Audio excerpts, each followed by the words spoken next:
Hello friends, मेरा नाम है मेहुल शर्मा और आपका स्वागत है मेरी इस नई वीडियो में। चलिए शुरू करते हैं।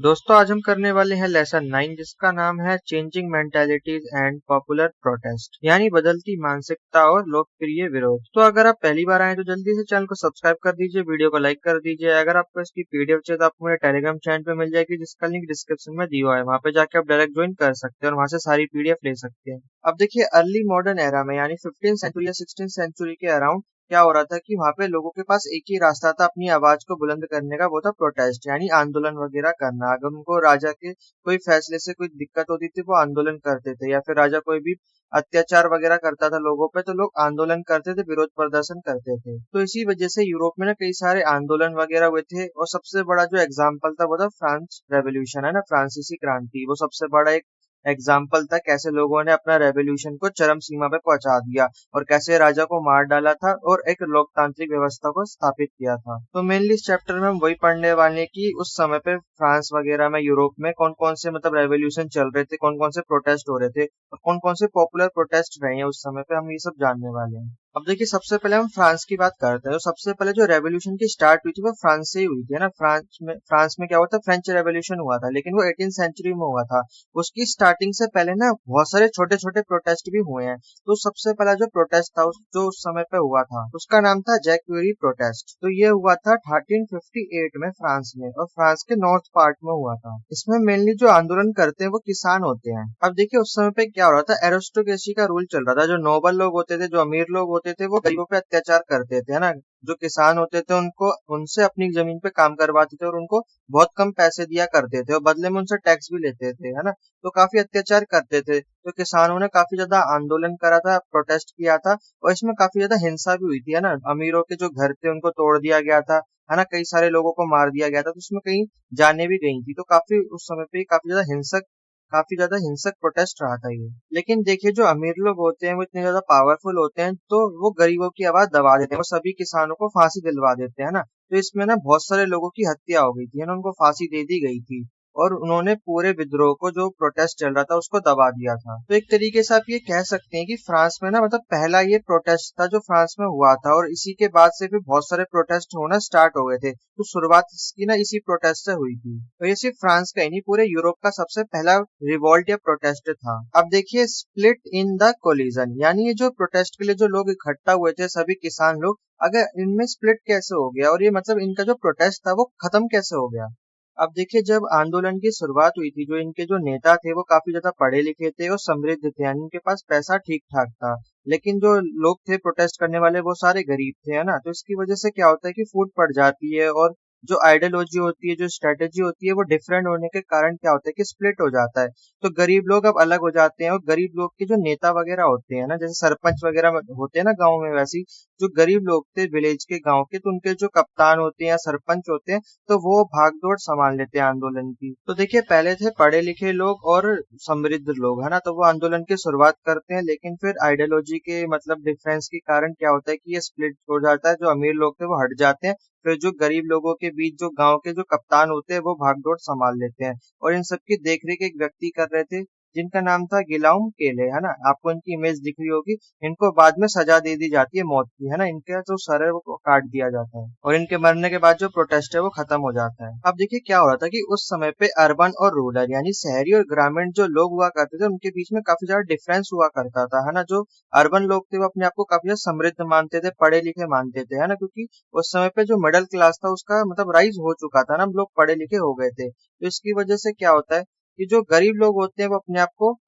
अलग महसूस करते हैं ना। वो जो पढ़े लिखे लोग होते हैं वो अपना समर्थन वापस ले लेते हैं। उन्होंने मूवमेंट को पहले तो सपोर्ट किया था, लेकिन बाद में क्या होता है कि वो अपना सपोर्ट वापस ले लेते हैं, जिसकी वजह से जो पूरा प्रोटेस्ट होता है, आंदोलन होता है, वो कमजोर पड़ जाता है। और फिर जितने भी गरीब लोग होते हैं उनको फांसी दे दी जाती है, और जो लीडर है उनको मार दिया जाता है। इसकी वजह से जो पूरा मूवमेंट होता है वो खत्म हो जाता है। अब देखिए, फेलियर ऑफ द रेबेलियंस, यानी जो विद्रोह कर रहे थे उनको कैसे हार का सामना करना पड़ा। तो देखिए, क्या होता है, जो घुड़सवार होते हैं, सूरवीर होते हैं, यानी जो सेना के लोग होते हैं, वो जैक्यूज पे हमला कर देते हैं। जैक्यूज कौन है, जो विद्रोह कर रहे हैं उनको जैक्यूज बोला जाता है, जो वो प्रोटेस्ट में इन्वॉल्व था ना। जितने भी किसान थे उनको जैक्यूज बोला गया। तो क्या करते हैं, जो घुड़सवार होते हैं, सेना के लोग होते हैं, वो एक जगह पे हमला करते हैं। पेरिस के पास में एक जगह होती है जिसका नाम है मैक्स। तो वो मैक्स की एक जगह पर हमला कर देते हैं। वहां पे जितने भी जैक्यूज होते हैं, यानी जो किसान होते हैं, उनको मार डालते हैं, है ना। और उनकी जो स्ट्रॉन्ग होल्ड थी, जो मैक्स पे उनका एक मतलब गढ़ माना जाता है जैक्यूज का, तो उसको वो तबाह कर देते हैं और सारे उनको मार देते हैं किसानों को। अब देखिए, जो जैक्यूज होते हैं वो अपना पूरा जोर लगाते हैं, पूरा प्रयास करते हैं, पूरा जोर जोर शोरों से आंदोलन करते हैं, यहाँ तक कि सेना पे हमला भी करते हैं। लेकिन उनके पास कहाँ इतने हथियार होंगे जितने सेना के पास होंगे। उनके पास घोड़े हैं, तलवारें, है ना, पूरा आर्मर होता है। तो वो गरीब लोगों को, मतलब जितने भी किसान होते हैं, सबको मार डालते हैं। और वैसे भी जो आंदोलन था वो कमजोर हो चुका था, क्योंकि जो मिडिल क्लास लोग थे, जो पढ़े लिखे लोग थे, उन्होंने अपना जो सपोर्ट था वो वापस ले लिया था। इसलिए जो आंदोलन कर रहे जो लोग थे ना, उनकी संख्या भी काफी कम हो चुकी थी। तो जितने भी किसान थे उनको राजा के द्वारा दबा दिया जाता है, सबको मार दिया जाता है। इसकी वजह से क्या होता है कि कई दशकों तक, यानी कई 100 सालों तक इनके बीच में तनाव बना रहा, अमीर लोगों के बीच में और किसानों के बीच में। और फिर आपको पता ही है कि इसके बाद में क्या होता है कि फ्रांसीसी क्रांति का जन्म होता है ना। और उसमें जो किसानों का गुस्सा होता है वो फूट पड़ता है ना। और फिर आपको पता ही है, वो राजा को मार डालते हैं और पूरा सिस्टम चेंज कर देते हैं। तो जो फ्रेंच रेवोल्यूशन था उसकी नींव ये जैक प्रोटेस्ट ने रख दी थी। अगला प्रोटेस्ट है food rights and a crowd and popular culture in England. अब देखिए, इंग्लैंड में भी प्रोटेस्ट हुए थे खाने को लेकर। वहां पे खाने की कमी हो गई थी, जिसकी वजह से काफी सारे दंगे वगैरह हुए थे। अब देखिए, इंग्लैंड में जो दंगे हुए थे, ये हुए थे 16वीं सदी के मध्य से लेकर 18वीं सदी के अंत तक। तो इस टाइम पीरियड पे इंग्लैंड में ना खाने की कमी होती है, जिसकी वजह से काफी सारे दंगे होते हैं, लड़ाई झगड़ा होता है इंग्लैंड में, और सिविल वॉर होती है। और ये दंगे जो होते हैं मेनली कब होते हैं, जब अगर चुनाव हो रहे होते हैं, या बाड़ेबंदी, यानी जब बॉर्डरिंग की जाती है, या फिर कार्यस्थल पर जहाँ पे भी लोग काम करने जाते हैं, वहां पे अगर उनको कम पैसे वगैरह मिलते हैं, कम मजदूरी दी जाती है, तो लोग वहां पर लड़ने लग जाते हैं, आंदोलन करने लग जाते हैं। तो उस समय पे क्या था कि जो भोजन की जो कमी थी, यानी खाने की जो फूड शॉर्टेज थी, वो केंद्रीय चिंता बनी रही। अब देखिए, इंग्लैंड में जो दंगे हो रहे थे, इनके पीछे मेनली जो मिडिल क्लास के लोग थे, यानी शहर के जो लोग थे, उन वो रिस्पॉन्सिबल थे। क्योंकि जो किसान लोग थे वो खेती करते थे, जो भी अनाज उगाते थे, सबसे पहले खुद के इस्तेमाल के लिए वो रख लेते थे, फिर बाकी को बेच देते थे, है ना। तो इसकी वजह से फूड शॉर्टेज हो जाती थी। लेकिन गरीब लोगों के पास मतलब खाना था। लेकिन जो मिडिल क्लास था, जो खरीद के खाना खाता था, लेकिन अब मार्केट में अगर खाना ही नहीं होगा, है ना, अनाज वगैरह, गेहूं वगैरह नहीं होगा, तो फिर मिडिल क्लास खाएगा क्या। इसलिए जो मिडिल क्लास के लोग थे, यानी जो शहर के जो लोग थे, वो मेनली दंगा करते थे और लड़ाई झगड़ा करते थे खाने के पीछे। अब देखिए, इंग्लैंड में ना क्राउड कल्चर बहुत फेमस था। क्राउड कल्चर क्या होता है, सोशल गैदरिंग। जैसे कि कोई फेस्टिवल होता है ना, या फिर कोई ओकेजन होता है जहाँ पे सभी लोग मिलते हैं, आपस में एक दूसरे से बातचीत करते हैं, वैसे ही वहाँ पे क्राउड कल्चर था ना। इसको क्राउड कल्चर बोला जाता है इंग्लैंड में। तो जैसे कि कोई फेस्टिवल हो गया, या फिर कोई ओकेजन हो गया, या कोई पब्लिक इवेंट हो गया, तो यहाँ पे सभी लोग आते थे और आपस में डिस्कशन करते थे, डिबेट करते थे, है ना। और काफी अपनी फिलोसॉफिकल आइडियाज को शेयर करते थे। अब उस समय पे इंस्टाग्राम तो था नहीं, इसलिए सब लोग आपस में मिलकर डिस्कशन करते थे, है ना, सोशल इंटरेक्शन करते थे, और साथ ही साथ कल्चरल एक्सचेंज भी करते थे, और पॉलिटिकल एक्सप्रेशंस को भी शेयर करते थे। और वो बताते थे कि ये राजा सही है, ये राजा गलत है ना, ये बंदा सही है, ये बंदा गलत है ना। उसके बारे में डिस्कशन चलती रहती थी। अगला है द ग्रेट राइजिंग ऑफ 1626। यानी इस साल क्या होता है कि इंग्लैंड में जो भूखमरी होती है वो चरम सीमा पे पहुंच जाती है। खाने की इतनी ज्यादा कमी हो जाती है कि लोग आपस में लड़ने लग जाते हैं। यहाँ तक कि जो लोग हैं, जो गोदाम होते हैं जहाँ पे खाना स्टोर किया जाता है, वहां पे हमला कर देते हैं और वहां से खाना चुराने लगते हैं। साथ ही साथ वो दंगे करते हैं, आंदोलन करते हैं। कई ऐसे लोग होते हैं जो जमाखोरी करते हैं, यानी जो खाना वगैरह होता है कई एक जगह स्टोर कर लेते हैं, फिर उसको ऊंचे दामों पे बेचते हैं। तो ऐसे जमाखोरी जहाँ पे हो रही थी, वहाँ के जो मालिक है उनके खिलाफ प्रोटेस्ट वगैरह काफी ज्यादा चल रहे थे, है ना। जो भी हेरा फेरी करते हैं उनको भी पकड़ पकड़ के मारा जा रहा था, उनसे खाना को चुराया जा रहा था। मतलब एक तरीके से बहुत ही ज्यादा बेकार हालत हो गई थी इंग्लैंड में उस समय पर। लंदन हो गया, एक्सेस हो गया, कैंट हो गया, मतलब ये ऐसे क्षेत्र थे जो काफी ज्यादा धनी थे, पैसे वाले थे। लेकिन पैसों को क्या करेंगे, पैसों को खा तो नहीं सकते, है ना, खाना ही खाएंगे वो। तो यहाँ पे भी इतनी ज्यादा भुखमरी फैल चुकी थी कि मतलब जो जो पैसे वाले लोग थे वो भी अब अनाज को नहीं खरीद पा रहे थे। तो जितने भी मजदूर थे, आम आदमी थे, वो सब आंदोलन करने लगते हैं। जितनी भी ऊंची कीमतें थी, है ना, व्यापारियों द्वारा तय की गई थी, उसके खिलाफ विरोध प्रदर्शन करते हैं और व्यापारियों पे हमला वगैरह भी कर देते हैं, है ना। उनके जो स्टोर होते हैं, जो जहाँ पे वो सारा जो अनाज है वो स्टोर करते हैं, वहां पे उनको निशाना बनाया जाता है। वहाँ पे वो लूटपाट मचा देते हैं। अगला राइट जो होता है वो होता है ब्रेड को लेकर, तो ब्रेड राइट इन 18th सेंचुरी। अब देखिए इंग्लैंड इतने ज्यादा भुखमरी की हालत पे आ जाता है कि उनके पास ब्रेड के दाम ना आसमान छूने लगते हैं। मतलब एक वो नॉर्मल सी ब्रेड भी नहीं खरीद पा रहे थे, वो इतनी ज्यादा महंगी बिकने लग गई थी। तो इसकी वजह से सामाजिक अशांति फैल जाती है ना, क्योंकि जो लोग होते हैं वो मेनली ब्रेड खाते हैं ना, क्योंकि वो रोटी वगैरह कम ही खाते हैं। वहाँ पे जो रोटी वगैरह या वैसी कुछ चावल वगैरह चीजें वो नहीं सब बनती। वहाँ पे लोग ब्रेड वगैरह सलाद वगैरह ऐसी सब चीजें खाते हैं। तो वहाँ पे ब्रेड के दाम मतलब एक तरीके से आप समझिए जैसे यहाँ रोटी खाते हैं वहाँ पे ब्रेड खाते हैं वो। तो ब्रेड एक तरीके से उनके लिए रोटी जैसी थी। तो मतलब अगर लोगों को रोटी नहीं मिलेगी वो कितने बौखला जाएंगे, है ना, पागल हो जाएंगे, है ना, लड़ने लगेंगे सबसे। तो उस समय पे इंग्लैंड में भी ऐसी हालात हो गए थे। तो उनको ब्रेड जब इतनी महंगी हो गई थी वो ब्रेड तक नहीं खरीद पा रहे थे, तो लोगों ने लड़ाई झगड़ा स्टार्ट कर दिया, है ना, वो आंदोलन करने लग गए, दंगे करने लग गए। अब देखिए ब्रेड किससे बनती है, गेहूं की, और गेहूं कौन उगाता है, किसान। तो अब देखिए जो पढ़े लिखे लोग थे, जो अमीर लोग थे, अब उन्होंने किस पे ध्यान दिया, गरीब लोगों पर। कि उन्होंने कहा कि गरीब लोगों की जो हमें हालत है उसको सुधारना पड़ेगा, तभी जो फूड शॉर्टेज है हम उसको कम कर पाएंगे। तो लोगों ने गरीब लोगों पर ध्यान दिया, किसान लोगों पर ध्यान दिया, और उनको फिर अनाज प्रोवाइड करवाया, है ना, उनको जो भी चाहिए खेती के लिए, फर्टिलाइजर हो गया, जमीन हो गया, है ना, वो पैसे वगैरह हो गए, तो वो सब अच्छे से प्रोवाइड करवाए किसान लोगों को। इसकी वजह से क्या होता है, जो गरीब लोगों की जो हालत है वो काफी सुधरने लग जाती है ना। तो इसकी वजह से क्या होता है, काफी ज्यादा खेती वगैरह होती है इसकी वजह से। फिर अच्छे अच्छे मतलब वो गेहूं वगैरह उगने लगते हैं, है ना। तो जो ब्रेड की शॉर्टेज है भी वो धीरे धीरे कम होने लगती है। तो देखिए अमीर लोग चाहे जितना भी पैसा कमा ले लेकिन पैसे को खा नहीं सकते, है ना। तो इसलिए वो गरीबों पे कितना भी अत्याचार कर ले, अगर गरीब काम नहीं करेगा, खेती नहीं करेगा, तो जो अमीर लोग है वो खाना भी नहीं खा पाएंगे।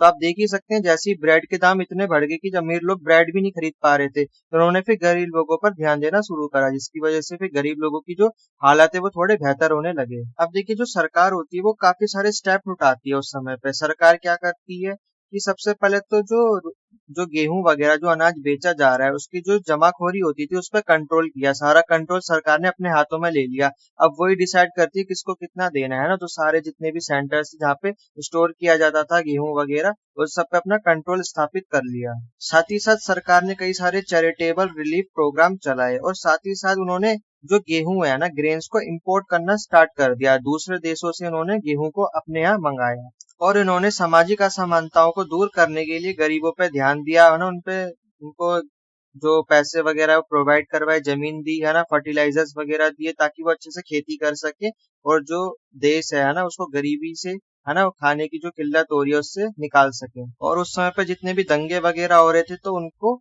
बलपूर्वक खत्म करा गया।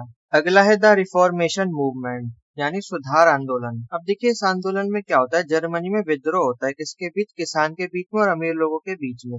जो किसान लोग होते हैं वो अपने अधिकारों की बात करते हैं, वो कहते हैं कि अब हमें जो जो कुलीन वर्ग है ना, जो अमीर लोग हैं वो हम पे उत्पीड़न करते हैं, अत्याचार करते हैं, तो हमें उससे अलग होना है ना। और जो उस समय पे कृषि अधिकार था, यानी जो एरिस्टोक्रेसी थी, यानी जो अमीर लोग हुआ करते थे गरीब लोगों से यानी किसानों से अपनी जमीनों पे काम करवा देते और उनसे टैक्स भी वसूल करते थे। तो वो चाहते थे कि जो कृषि अधिकार है वो इससे मुक्ति चाहते थे, है ना। तो वो इसीलिए विरोध करते हैं।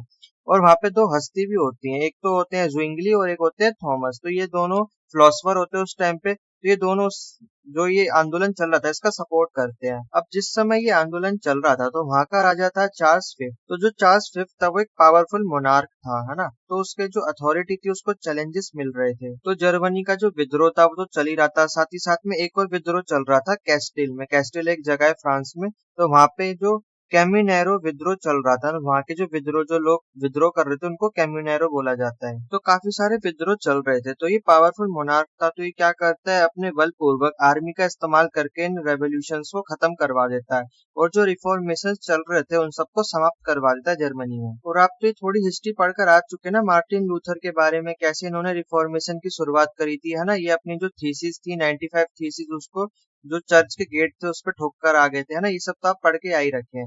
तो इन्होंने ना रिफॉर्मेशन की शुरुआत कर दी थी। इन्हीं के देखा देखी में लोगों ने भी रिफॉर्मेशन के लिए आंदोलन करना स्टार्ट कर दिए थे। तो जो लूथरिज्म था ना वो काफी ज्यादा उस समय पे प्रचलित था और फैल रहा था, है ना। तो मार्टिन लूथर ने जो रोमन कैथोलिक चर्च था उसको चुनौती दी थी, है ना। उसमें ऐसे ऐसी थीसिस लिखी हुई थी, उन्होंने बताया था कि इनकी जो प्रथा है वो काफी ज्यादा गलत है।